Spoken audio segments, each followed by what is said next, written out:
Ekel, anak Ivan Gunawan, kenyataannya adalah Lutsenko Doll. Ivan Gunawan, desainer yang juga presenter yang dekat dengan Ayu Ting Ting, baru-baru ini memamerkan seorang anak bayi. Anak bayi itu dalam foto kelihatan sangat mungil, selain itu rambutnya aduhai lembut. Ternyata, menurut informasi dari para netizen, Neva yang dimaksud adalah dirinya sendiri, yang mana adalah nama pemberian dari penyanyi Rosa.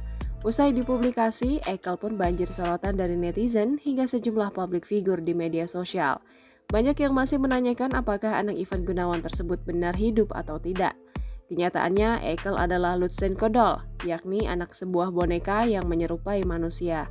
Sejak mengumumkan kelahiran Ekel, Ivan Gunawan pun sering mengunggah kebersamaannya dengan sang anak. Beberapa respon pro kontra pun masih setia membanjiri kolom komentar setiap unggahan Ivan Gunawan bersama Ekel. Jangan lupa subscribe, share, komen, dan like ya!